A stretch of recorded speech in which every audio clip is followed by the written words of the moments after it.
3 Indian പോർ വിമാനങ്ങൾ ജമ്മുവിൽ തകർന്നു വീണുവെന്നത് വ്യാജ പ്രചാരണമെന്ന കേന്ദ്രം.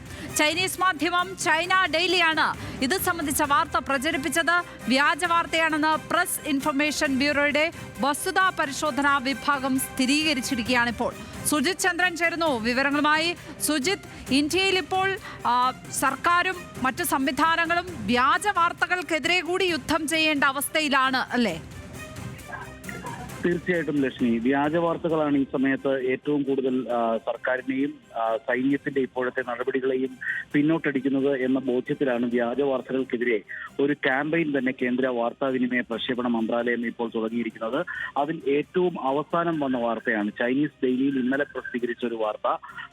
പോർ വിമാനങ്ങൾ ജമ്മുവിൽ തകർന്നു വീണിരിക്കുന്നു എന്നാണ് ഈ വാർത്ത. ചൈനയിലെ ഏറ്റവും കൂടുതൽ ആളുകൾ വായിക്കുന്ന, ഏറ്റവും കൂടുതൽ സർക്കുലേഷനുള്ള ഇംഗ്ലീഷ് ദിനപത്രമാണ് ചൈനീസ് ഡെയിലി. അതിൽ വന്ന വാർത്ത ഏതാണ്ട് ഇപ്രകാരമായിരുന്നു: at least 3 Indian jets crashed Wednesday in Indian controlled Kashmir. Local newspaper, പ്രമുഖ ഇന്ത്യൻ ദിനപത്രമടക്കം ഇത് സ്ഥിരീകരിക്കുന്നു എന്ന് പറഞ്ഞായിരുന്നു അവർ വാർത്ത നൽകിയത്. എന്നാൽ ഈ വാർത്ത ഇപ്പോൾ തെറ്റാണെന്ന് കേന്ദ്ര പ്രക്ഷേപണ മന്ത്രാലയത്തിന്റെ തന്നെ വസ്തുതാ പരിശോധനാ വിഭാഗം ഒന്നാമത്തെ വാർത്തയായി പറയുന്നു. ചൈനീസ് ഡെയിലിയാണ് ഈ വാർത്ത ഇട്ടത്. രണ്ടാമതൊരു വാർത്ത കൂടി അവർ അല്പം മുമ്പ് 3 മിനിറ്റ് മുമ്പ് തെറ്റെന്ന് കണ്ടെത്തുകയുണ്ടായി. ജമ്മു കശ്മീരിൽ നടക്കുന്ന ആക്രമണത്തിന്റേതെന്ന പേരിൽ ട്വിറ്ററിൽ വ്യാപകമായി പ്രചരിച്ചുകൊണ്ടിരിക്കുന്ന മറ്റൊരു ദൃശ്യമാണ്.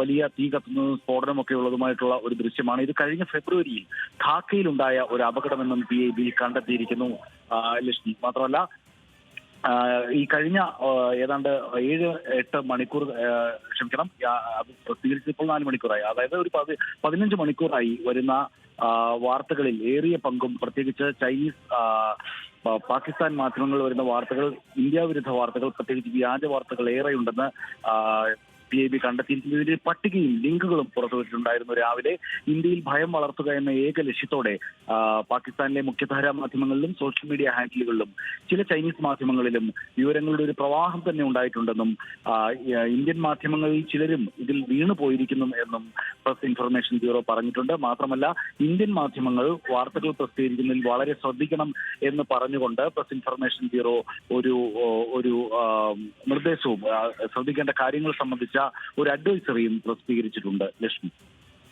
സുജിത്ത്, ഇത് തന്നെയാണ് നമ്മളടക്കമുള്ള മാധ്യമപ്രവർത്തകർ അഭിമുഖീകരിക്കുന്ന വെല്ലുവിളികളും ഉണ്ട്.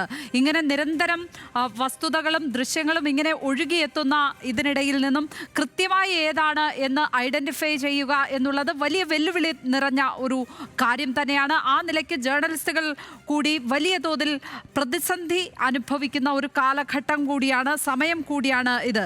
അതിൽ നമ്മൾ മുഹമ്മദ് സുബൈറിന്റെ കാര്യമൊക്കെ എടുത്തു പറയണം എന്ന് തോന്നുന്നു. ആർട്ട് ന്യൂസ് സഹസ്ഥാപകനാണ് അദ്ദേഹം. അദ്ദേഹത്തിനെതിരെ നേരത്തെ നടപടിയൊക്കെ എടുത്തെങ്കിലും ഇപ്പോൾ വ്യാജ വാർത്തകൾക്കെതിരെ യുദ്ധം നയിച്ചുകൊണ്ടിരിക്കുന്നത് മുഹമ്മദ് സുബൈർ ആണ് എന്ന് പറയേണ്ടി വരും.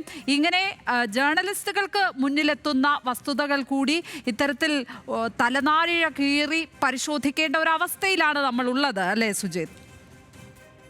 തീർച്ചയായിട്ടും ലക്ഷ്മി, ഒരു മാനസികമായ യുദ്ധം അല്ലെങ്കിൽ സൈക്കോളജിക്കൽ വാർഫെയർ എന്നാണ് ഇതിനെ സർക്കാരും ഇൻഫർമേഷൻ ബ്യൂറോയും ഒക്കെ വിശദീകരിച്ചുകൊണ്ടിരിക്കുന്നത്.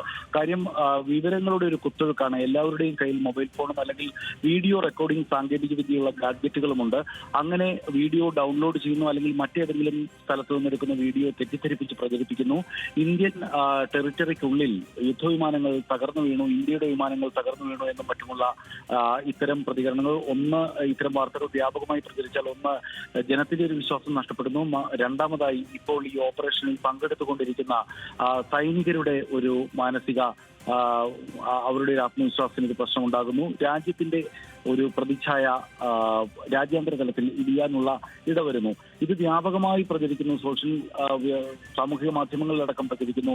വിദേശത്തു നിന്ന് ഇന്ത്യൻ പ്രോക്സി അക്കൗണ്ടുകളിലൂടെ, ഇത്തരം ലിങ്കുകളിലൂടെ ആയിരക്കണക്കിന് പ്രോക്സി അക്കൗണ്ടുകളിലൂടെയും ഇത് പ്രചരിപ്പിക്കപ്പെടുന്നതായി സർക്കാർ കണ്ടെത്തിയിരുന്നു. ഈ ഒരു സാഹചര്യത്തിലാണ് ഒരു ക്യാമ്പയിനായി തന്നെ ഏറ്റെടുത്തിരിക്കുന്നത്.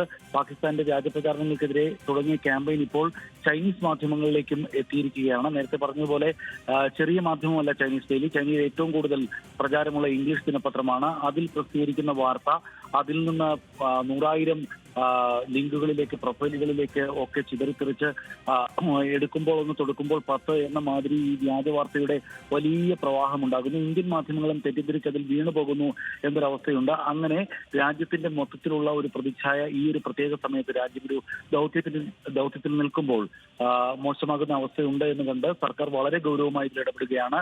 അങ്ങനെ ഈ വസ്തുതാന്വേഷണ വിഭാഗം ഇപ്പോൾ വളരെ സജീവമാണ്. ഏതാണ്ട് മിനിറ്റുകൾ വെച്ച് അല്ലെങ്കിൽ ഓരോ അരമണിക്കൂറിലെങ്കിലും ഇങ്ങനെ വ്യാപകമായി പ്രചരിക്കുന്ന വലിയ വ്യാജ വാർത്തകളെ കേന്ദ്രം തന്നെ പൊളിക്കുന്നു. നേരത്തെ പറഞ്ഞ പോലെ ആൾട്ട് ന്യൂസിന്റെ മുഹമ്മദ് സുബൈറിനെയൊക്കെ അടക്കം നേരത്തെ അദ്ദേഹം കേസുകളും മറ്റുമൊക്കെ നേരിട്ടിട്ടുള്ളതാണ്. പക്ഷേ ഇപ്പോൾ രാജ്യം നന്ദി പറയണം.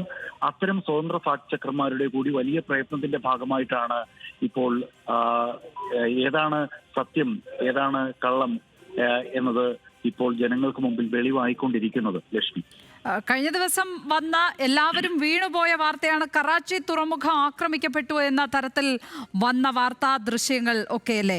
അതും ഇതുപോലെ അവസാനം കണ്ടെത്തേണ്ടി വന്നു. കേന്ദ്രത്തിന് വളരെ കൃത്യമായി മുന്നറിയിപ്പ് കൊടുക്കേണ്ടി വന്ന ഒരു സാഹചര്യമായിരുന്നു. ലക്ഷ്മി, ഏതായാലും 5 മണിക്ക് ഇനി ഏതാണ്ട് 3/4 മണിക്കൂർ കൂടി സമയമുണ്ട്. കേന്ദ്രത്തിന്റെ വാർത്താ സമ്മേളനം, വിദേശകാര്യ മന്ത്രാലയത്തിന്റെ വാർത്താ സമ്മേളനം നടക്കാനിരിപ്പുണ്ട്.